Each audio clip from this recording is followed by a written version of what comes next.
Hello दोस्तों, उम्मीद करते हैं कि आप लोग बहुत अच्छे होंगे। आज के क्लास में हम लोग जानने वाले हैं रूसी क्रांति के कारण को जानने वाले हैं। आखिर किन कारणों की वजह से रूस में क्रांति हो गया था। हालांकि ये सवाल जो है क्लास 10th के हिस्ट्री सब्जेक्ट के दूसरा चैप्टर के क्वेश्चन नंबर पहला है। क्वेश्चन कुछ इस प्रकार से है कि रूसी क्रांति के किन्हीं दो कारणों का वर्णन करें। तो चलिए जानते हैं इसके जवाब को। रूसी क्रांति के दो कारण निम्नलिखित है, यानी रूस में जो क्रांति हुआ था उसके दो कारण निम्नलिखित है। पहला कारण है कृषकों की दयनीय स्थिति और दूसरा कारण है मजदूरों की दयनीय स्थिति।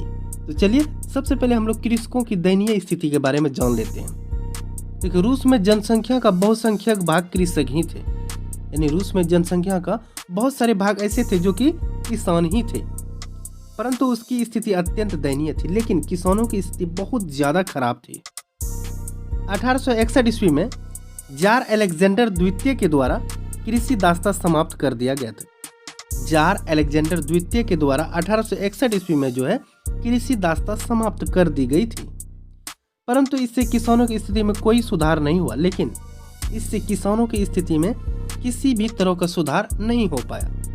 हालांकि उसके खेत बहुत छोटे थे, खेत का आकार बिल्कुल छोटा था, जिन पर वे पुराने ढंग से खेती किया करते थे, प्लस उसके पास पूंजी का भी अभाव था। किसानों के पास पूंजी का भी अभाव था और वे करों के बोझ से दबे हुए थे। करों मतलब ऋण, कर्जों के बोझ से वे दबे हुए थे। ऐसे में किसानों के पास क्रांति के सिवाय और कोई चारा नहीं था।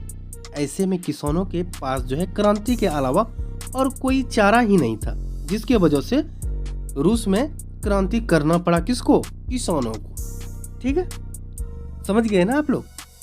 आई होप कि आप समझ चुके होंगे पहले कारण, यानी कृषकों की दयनीय स्थिति को। ठीक है, तो चलिए अब जानते हैं हम लोग मजदूरों की दयनीय स्थिति के बारे में कि मजदूरों का स्थिति किस प्रकार खराब हुआ था। रूस में मजदूरों की स्थिति अत्यंत दयनीय थी, यानी कि रूस में मजदूरों का स्थिति बहुत ही ज्यादा खराब था। उन्हें अधिक काम करना पड़ता था, यानी मजदूरों को काम तो बहुत ज़्यादा ही करना पड़ता था, लेकिन उसकी मजदूरी काफ़ी कम थी। काम तो था ही बहुत ज़्यादा, लेकिन काम अब ज़्यादा करेंगे तो मजदूरी थोड़ा ज़्यादा भी देना पड़ेगा। लेकिन ऐसा कोई बात नहीं था, मजदूरों का जो है मजदूरी काफ़ी क्या थी? कम थी।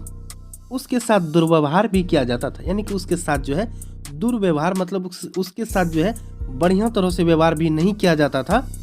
अतः वे अपनी स्थिति से संतुष्ट नहीं थे।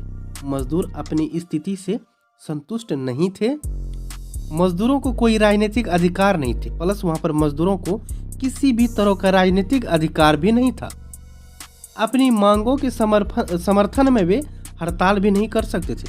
अपनी मांग, जैसे कि मजदूरी कम था तो मजदूर सब यहाँ पर मांग कर सकता था कि हमारी मजदूरी ज़्यादा करो, क्योंकि हमें काम बहुत ज़्यादा करना पड़ता है। ठीक है, तो ऐसा किसी भी तरह का इन्हें अधिकार नहीं था मजदूरों को, जिसकी वजह से वो हड़ताल भी नहीं कर सकते थे। मार्क्स के ये शब्द कि मजदूरों के पास सिवाय अपनी बेड़ियों को खोने के लिए कुछ भी नहीं है, मजदूरों के पास अपनी बेड़ियों को खोने के लिए कुछ भी नहीं है, उनकी दशा का सही चित्रण करता है कौन? कार्ल मार्क्स करता है। ठीक है, तो ये रहा रूसी क्रांति के दो कारण, कृषकों की दयनीय स्थिति और मजदूरों की दयनीय स्थिति। आई होप कि आप समझ चुके होंगे। चलिए मिलते हैं नेक्स्ट एपिसोड में, तब तक के लिए हमें इजाज़त दें। जय हिंद।